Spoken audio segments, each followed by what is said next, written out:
এখন আলোচনা করতে চাই সেই শিক্ষার গোড়ায় গলদ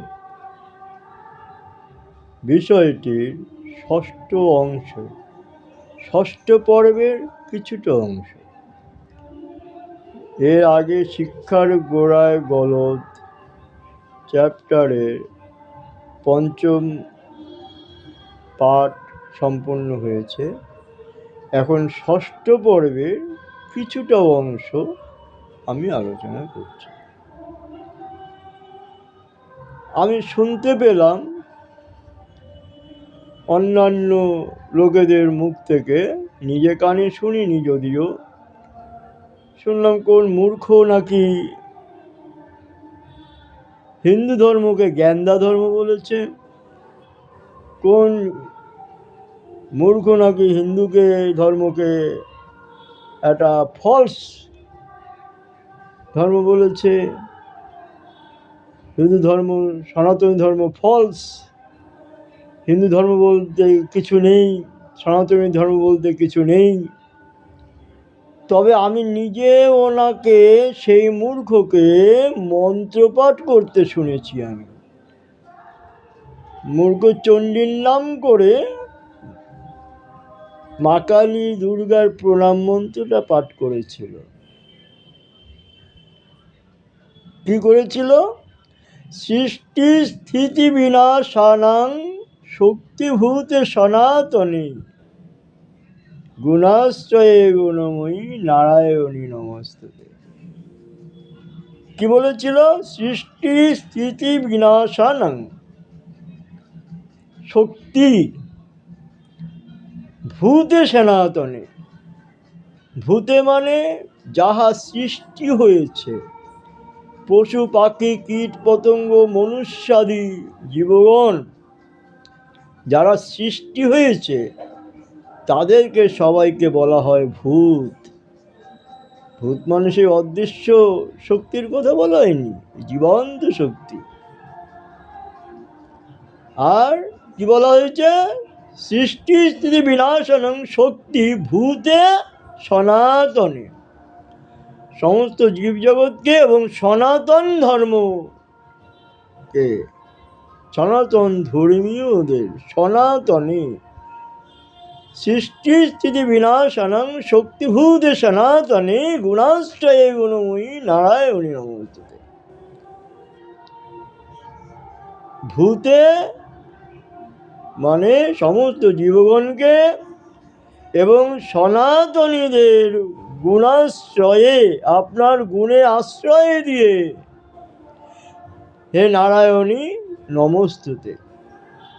সৃষ্টি স্থিতি বিনাশ এবং শক্তি দানের সমস্ত অধিকারী তুমি।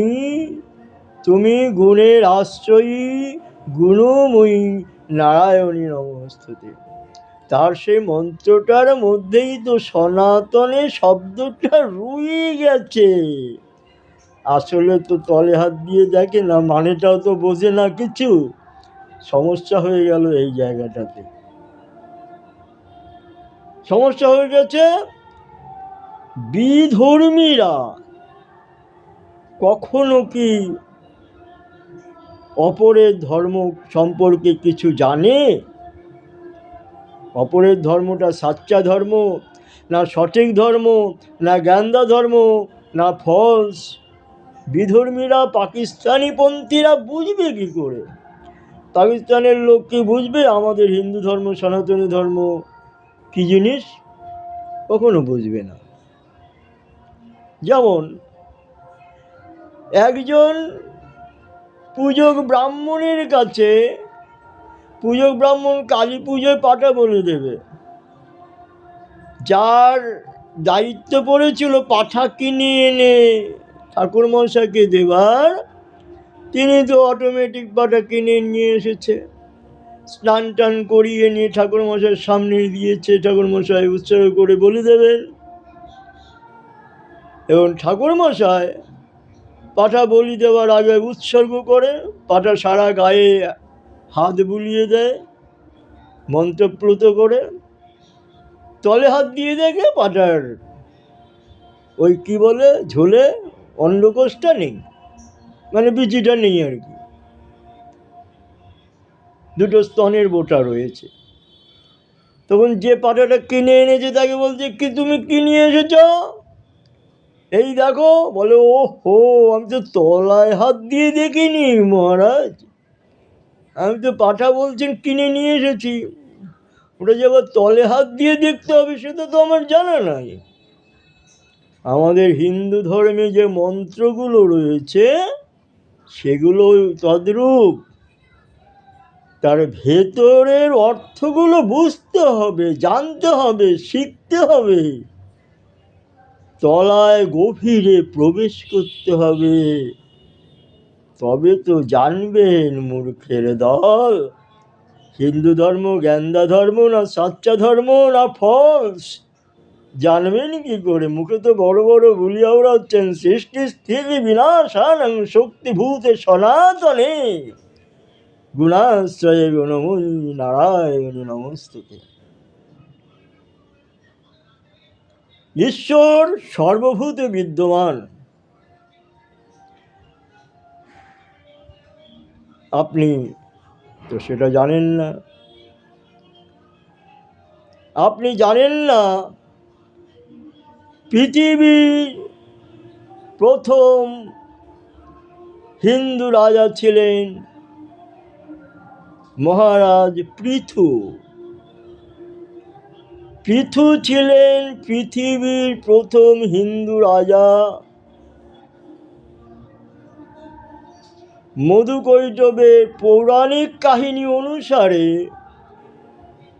নারায়ণ যখন মধুকৈটবকে বধ করেন, সে মধুকৈটবের মেদ থেকে, মেদ চারিদিকে জলমগ্ন পৃথিবীতে মেদ ছড়িয়ে যায়, সে মেদ থেকে নাম হয় মেদিনী, মেদিনীর সৃষ্টি হয়। পৃথিবীর আর এক নাম ছিল মেদিনী, সৃষ্টি হলো মেদিনী। পৃথিবীর সেই প্রথম রাজা পৃথুরাজের নাম অনুসারে সেই মেদিনীর নাম হলো পৃথিবী। পৃথু রাজার নাম অনুসারে পৃথিবীর নাম হলো মেদিনী। সে ছিল পৃথিবীর প্রথম হিন্দু রাজা। একটু তলে হাত দিয়ে দেখুন না, মানেগুলো সব বুঝতে পারবেন, জানতে পারবেন। বইটা পড়বেন, বিশ্ব সৃষ্টি ও মানব ইতিহাসের স্বরূপ বেদ, এই বইটা রয়েছে রামমোহন লাইব্রেরিতে। আর কোন কোন লাইব্রেরিতে আছে ঝট করে বলতে পারবো না, কলেজ স্ট্রিটে পাওয়া যায়, দেখবেন সুন্দরভাবে লেখা আছে, বেদের বইতে খুঁজলে পাবেন।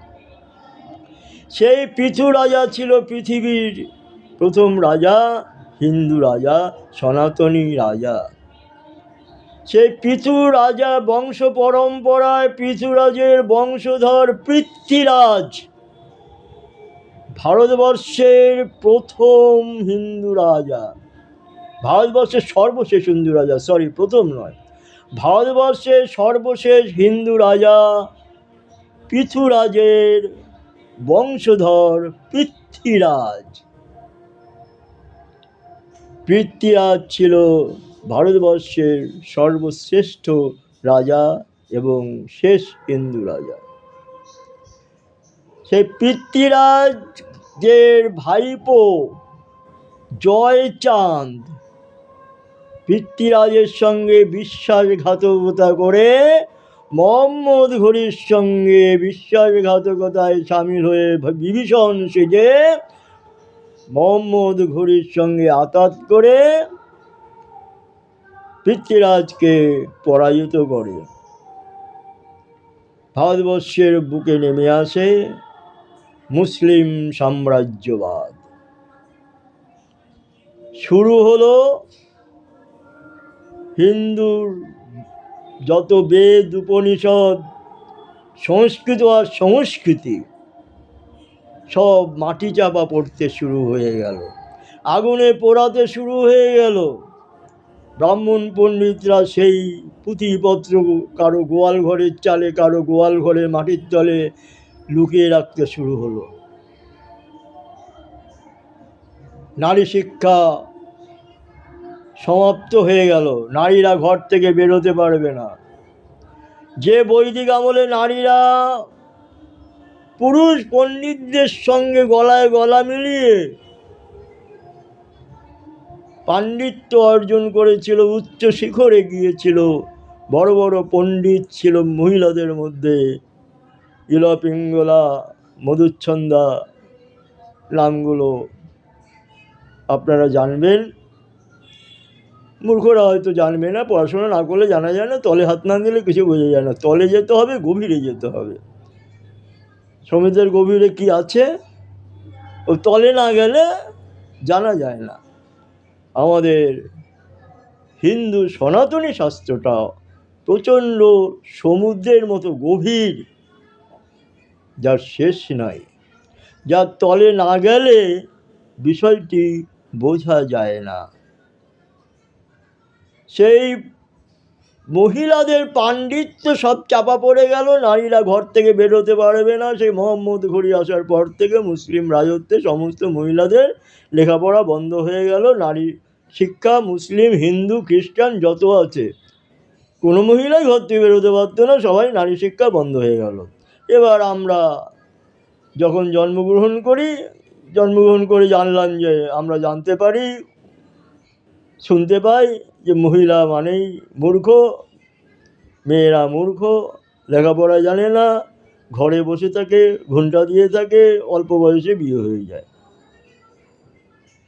পরবর্তীতে সেই আবার মির্জাফরের বিশ্বাসঘাতকতায় পুনর্মূষিকভব আরেক বিশ্বাসঘাতক সৃষ্টি হলো মির্জাফর, তার বিশ্বাসঘাতকতায় ইংরেজ শাসন শুরু হলো।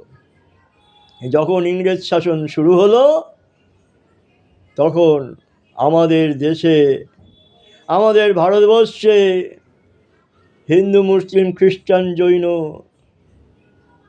পারসিক সবাই স্বাধীনতার যুদ্ধে অংশগ্রহণ করেছিল, সবাই প্রাণ দিয়েছিল, স্বাধীনতা লাভ করেছিল।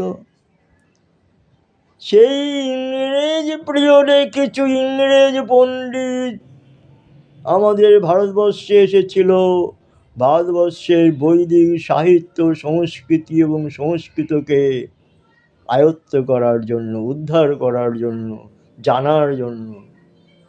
ইংরেজরা সবাই তো খারাপ ছিল না, সবাই তো ব্যবসা করতে আসেনি। কিছু পণ্ডিত ব্যক্তিরা পাণ্ডিত্য অর্জন করার জন্য ভারতবর্ষে প্রবেশ করে এবং গোয়াল ঘরের মাটির তলা থেকে, ছনের চালা থেকে, বিভিন্ন জায়গা থেকে তারা আমাদের বৈদিক পুঁথিপত্র সব পুনরুদ্ধার করে।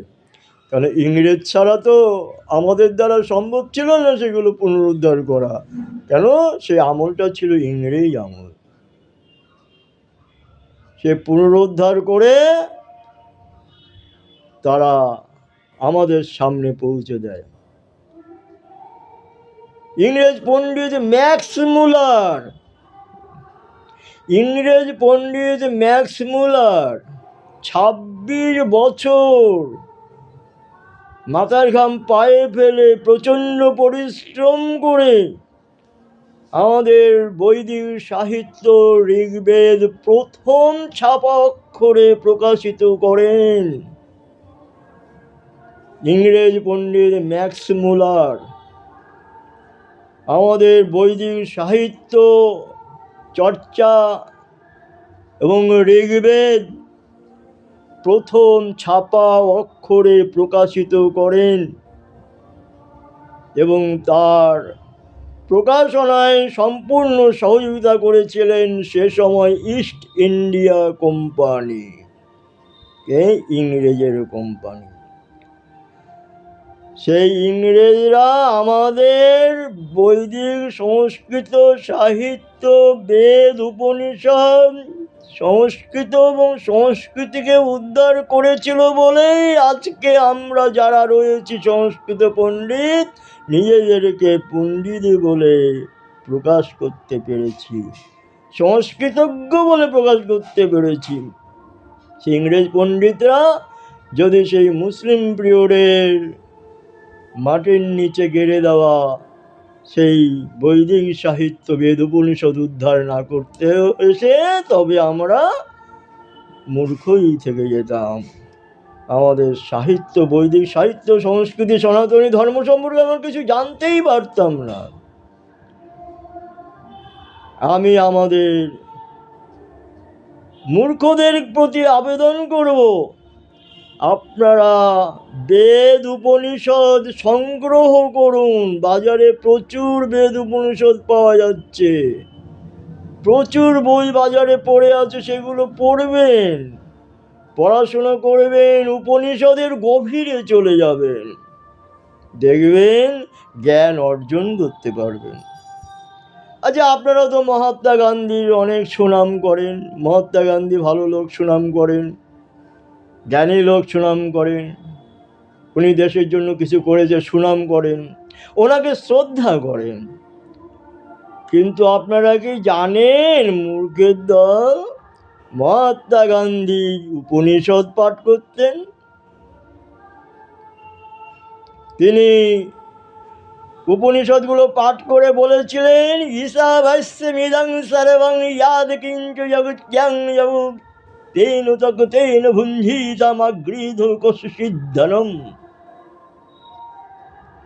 ঈশোপনিষদের মানে সমস্ত 108টা উপনিষদের মধ্যে প্রথম ঈশোপনিষদের প্রথম দুটো লাইন, 108টা উপনিষদ পড়ে তিনি তার মধ্য থেকে প্রথম উপনিষদের প্রথম দুটো লাইন পড়ে বলেছিলেন,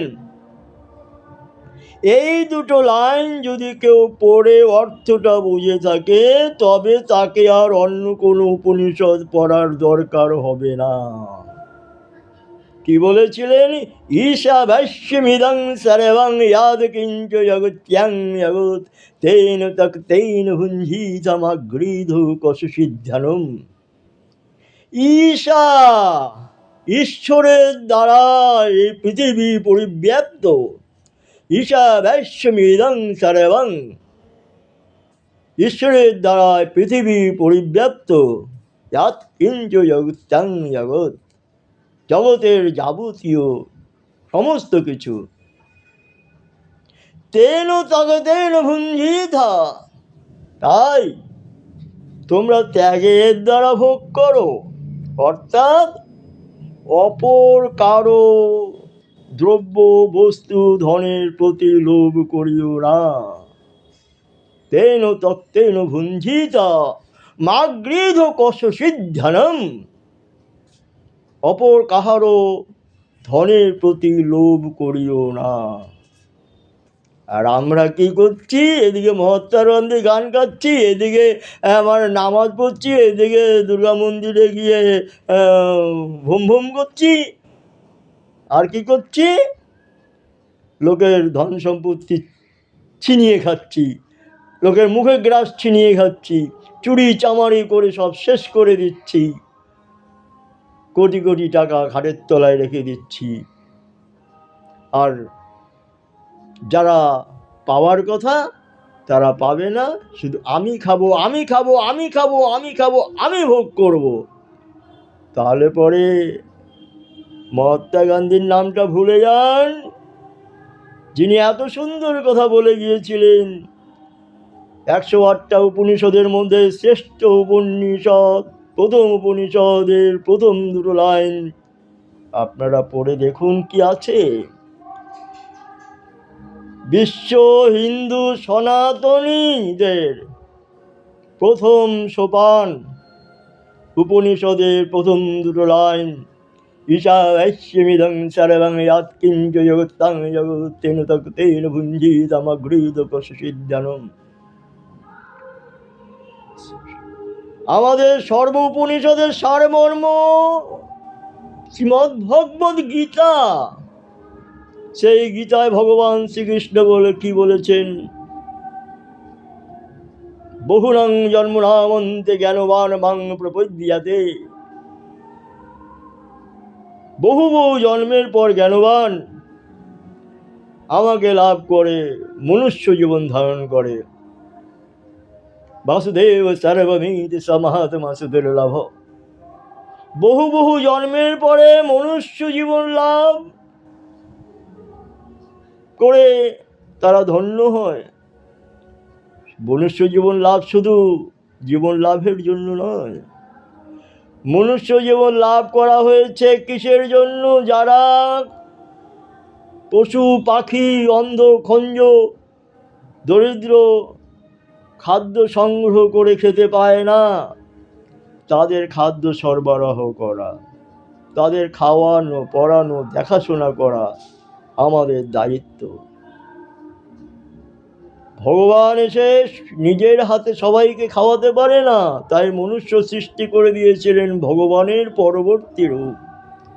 ভগবানের দূত করে মানুষকে পাঠিয়েছেন মানুষের সেবা করার জন্য। আর আমরা কি করছি?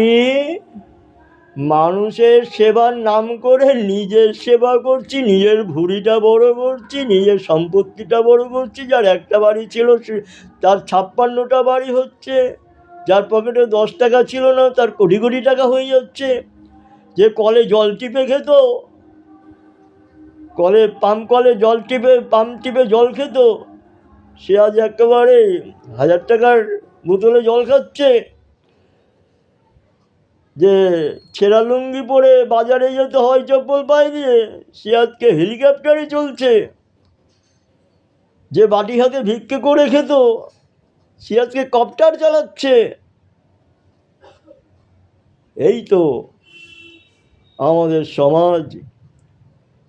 বেদ উপনিষদ যারা পড়াশোনা করেননি, হিন্দু সংস্কৃতি সম্পর্কে যারা জানেন না, যারা পাকিস্তানপন্থী, পাকিস্তানের ধর্মগ্রন্থ অধ্যয়ন করে অভ্যস্ত, তারা কখনো হিন্দু ধর্মের মর্যাদা সম্পর্কে বুঝবেন না, হিন্দু সংস্কৃতি সনাতনী ধর্ম সম্পর্কে বুঝবেন না। শুধু শুধু হিন্দু ধর্মকে গ্যান্দা ধর্ম বলবেন না, নোংরামো ভাষায় কথা বলবেন না। হিন্দু ধর্মের ভেতরে কী আছে বিশ্ববাসী জানে, বিশ্ববাসী হিন্দু ধর্মকে জানে, বিশ্ববাসী আমাদের শ্রীমদ্ ভগবদ্ গীতাকে জানে, বিশ্ববাসী জানে ভারতবর্ষ বিশ্ব সংস্কৃতির ভাণ্ডার। এই রত্নগর বা ভারতবর্ষ তার বিদ্যার ভাণ্ডারে পরিণত। আর আপনারা কি করছেন? মা সরস্বতীকে কারাগারে বন্দি রেখেছেন, মা লক্ষ্মীকে খাটের তলায় ঢুকিয়ে দিচ্ছেন, মা লক্ষ্মীকে বাথরুমখানায় ঢুকিয়ে দিচ্ছেন, আর নিজেরা মজা লুটছেন। মা কালীর গলা কেটে দিচ্ছেন, মা দুর্গার গলা কেটে দিচ্ছেন। এর মানে কি আপনারা জানেন না? দৈত্যরাজ শিশুপালকে বধ করেছিল ভগবান শ্রীকৃষ্ণ সুদর্শন চক্র দিয়ে। কখন? 100খানা অপরাধ মাপ করার পরে। শিশুপাল যখন 101টা অপরাধ করার পরে 101 নম্বর অপরাধে সামিল হন, তখন শ্রীকৃষ্ণ তার গর্দানটা সুদর্শন চক্র দিয়ে কেটে দেয়। 100টা অপরাধ মাপ করেছিল কেন? শিশুপালের মা ছিল শ্রীকৃষ্ণের পিসি, পিসিকে কথা দিয়েছিল। পিসি বলেছিল তুই আমার ছেলেটাকে মারিস না। কৃষ্ণ বলেছিল হ্যাঁ পিসি, আমি তোমার ছেলের 100 অপরাধ মাফ করে দেব। তাই 100টা অপরাধ করাকালীন ওকে কিছু বলেনি। 100 অপরাধ যখন ওভারটেক করে গেল, তখন আরামসে গর্দানটা কেটে দিল সুদর্শন চক্র। তোমাদেরও তাই হবে মূর্খের দল। তোমাদের অপরাধ করতে করতে এমন জায়গায় পৌঁছে গেছো, দেখো গিয়ে গুনে গুনে 100 পার হয়ে গেছে। আর তোমরা যে মা কালীর গলা কেটে দিয়েছো না, সে মা কালী হচ্ছে রক্ত খেকো মা কালী, ও শ্মশান বাসিনী মা কালী, খড়গধারিণী মা কালী। কাউকে ছেড়ে দেবে না, সবাইকে তোমাদেরকে ধ্বংস হতেই হবে। ধ্বংস হতেই হবে, ধ্বংস হতেই হবে। এটা বিধির বিধান, নিয়তির লেখন। মধুকৈটব যখন নারায়ণের সঙ্গে 5,000 বছর যুদ্ধ করেছিলেন, আপনারা তো 5 বছর যুদ্ধ করেই কাবু হয়ে যাচ্ছেন, জনগণকে বিশ্বাস করতে পারছেন না যে ওরা আমাকে ভোট দেবে বলে। মধুকৈটব 5,000 বছর কাল নারায়ণের সাথে যুদ্ধ করেছিলেন। 5,000 বছর পরে দেবী মহামায়া দেখছেন মধুকৈটব তো বধ হচ্ছে না, তিনি মধুকৈটবের ব্রেনে প্রবেশ করে তাদের বুদ্ধিটা বিগড়ে দিলেন। দেবী মহামায়া মধুকৈটবের বুদ্ধিটা বিগড়ে দিল। এবার মধুকৈটব নারায়ণকে বলে দিল, তুমি আমাদের কাছে বর প্রার্থনা করো, তোমার যুদ্ধে আমরা সন্তুষ্ট। মধুকৈটব নারায়ণকে বলল তাদের কাছে বর প্রার্থনা করতে। বাস ওই ফুটো দিয়ে নারায়ণ ঢুকে গেল। নারায়ণ বলল, ঠিক আছে, তোমরা যদি আমাকে বর দিতেই চাও তবে এই বর দাও জানে আমি তোমাদের বধ করতে পারি। এবার বর দেব বলেছে, বর তো দিতেই হবে। তাদেরও ধর্ম ছিল, দৈত্য দানবরাও ধর্ম মেনে চলতো। আমরা তো এখন ধর্ম বলে কি জিনিস বুঝি না, শুধু খাই আর মানুষের পেছনে চাকু মারি, ধর্ম বলতে কিছু বুঝি না। তখন দৈত্য দানব ধর্মটাকে মানত। যেহেতু নারায়ণকে বলেছিল তুমি আমার কাছে বর প্রার্থনা করো, আমি তোমাকে বর দেব, নারায়ণ বলে দিল যদি বর দিতে হয় তো আমাকে এই বর দাও আমাকে, যে আমি যেন তোমাদেরকে বধ করিতে পারি। মধুকৈটব এখন বর দিতে বাধ্য। মধুকৈটব চারিদিকে তাকিয়ে দেখে শুধু জল আর জল, জলমগ্ন সর্বত্র। মধুকৈটব নারায়ণকে বলল, ঠিক আছে তুমি আমাদের বধ করিতে পারো, তবে যেখানে জল নেই সেখানেই আমাদের বধ করবে। মধুকৈটব জানে জল ছাড়া তো কোনো জায়গা নেই, তার ওদেরও বধ করতে পারবে না। এবার সেই নারায়ণ দেবীর মহামায়ায় মোহিত হয়ে